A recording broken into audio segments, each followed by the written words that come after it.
how'd you assess today, Brett? I thought there were some positives, and I thought the negatives stood out pretty clearly for us. But I mean, we got off to a good start. We're in the right frame of mind up for the contest, and I think our effort in the contest was okay, but our intensity, reaction time, effort to get across to the contest to help win the ball often enough wasn't there, certainly after quarter time. And in one respect, I think we held up pretty well, given the dominance that Melbourne showed around the contest. I mean, we clearly got opened up in the centre bounces, lost those 20-10. But then if you take out the centre bounces, we won clearances, around ground throw-ups and ball-ins, +9. So on that side of it, we were able to structure up and mitigate Gawn's dominance to some respect. But then you take it a step further and we were beaten by 36 in contested possession. So when you're winning around ground clearances but losing contested possession, it becomes pretty simple in terms of work rate. Work rate to get across to the contest and help, and something we did really well last week and we were beaten in this week. Is that a reflection on as much on yourselves as how good Melbourne are? Melbourne are a good side. Yeah, I mean they've built talent over a long period of time, and they've assembled a very strong and deep list. So they're able to make changes when they feel necessary and bring very capable players in. So yeah, they're a good side. Vice captain, a late withdrawal with a hamstring soreness. How severe is that? It's not severe, and that's I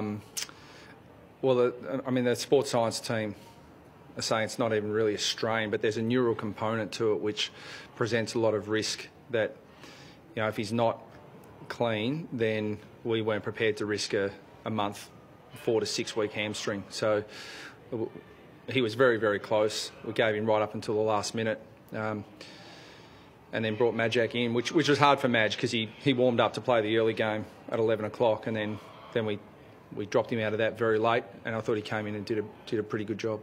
So Majak was here at what, 9 o'clock or something? Yeah. It's a big day. Yeah, big day, and obviously not as tough physically because he didn't actually run out for our VFL team, but mentally it was a long day and a draining day, but he did the things that we saw him do last week in the VFL, and he showed signs that we're going to persist with him in that position. So does that make Robbie a week-by-week proposition, or will he be right for next week? Oh, Peter, I'd love to say. What the feedback to me has been, we'd be very, very surprised if he was unavailable next week.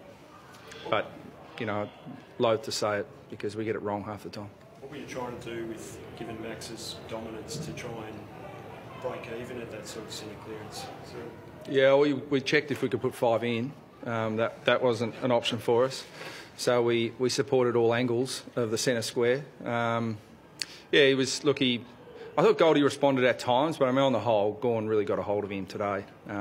Goldie's rucked well against him in the past, but Gawn was very dominant. So we were very reactive in there, and we supported it with a number of different options. But yeah, I mean, and we supported it around the ground too, and I thought that worked better than centre clearances. But as I said, you can't put any more than 4 in there.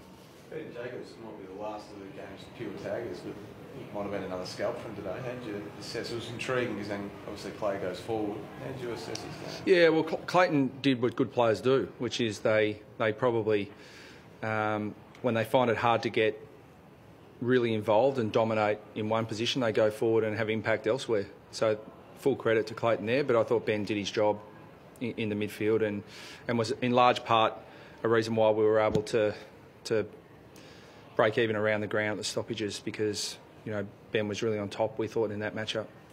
And Ben Cummington, Brad, 11 clearances, kept trying all day.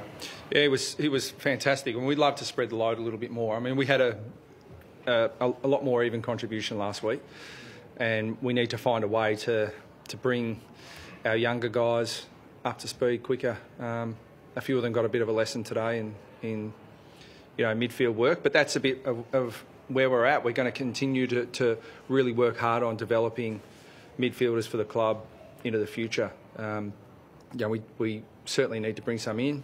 We'll look to that. But Will Walker showed some signs again in the VFL today. We'll really persist with Luke until he shows signs of dropping off. But we need to develop that area because at the moment it's being left to too few. It's a bit off topic. It was a bit said today about high tackles and links to concussion, players ducking. I can't remember you speaking about this. Have you got a firm view on the way that that's policed? And I suspect I'm going to be asked about it now that I'm on the committee, the way the game's going to look. So I imagine that's going to be a topic of conversation. But look, I think that for the greater good of the game, we've still got to focus on the guy who gets to the ball first. If the guy who gets to the ball first wills himself to the contest, then he should be protected.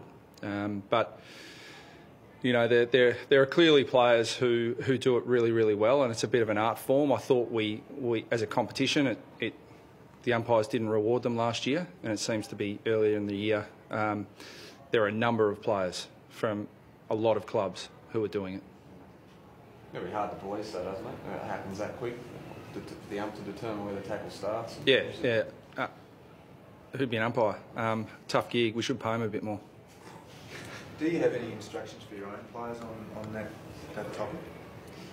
No, just win the ball first and in the tackle, be prepared for it. I mean, it is a tactic. It's not something that just eventuates. Players are very adept at drawing high free kicks, so we just try and get in lower. If you go high on the tackle, you're vulnerable to being shrugged.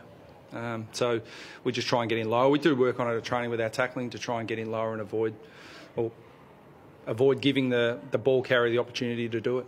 What are your thoughts about being on the committee, just the committee itself? Yeah, look, I'm very flattered to be asked to do it, I love the game, and I'm not intending to go onto the panel all guns blazing, but I hope that I can offer an answer to some questions in terms of, if asked, if we do this, what will happen as a response? Because I've been concerned in the past at unintended consequences of changes. So I hope that my role will be just one of offering an opinion as to what I think coaches and players will do if there are changes made. Thanks, Okay, thanks, Ross.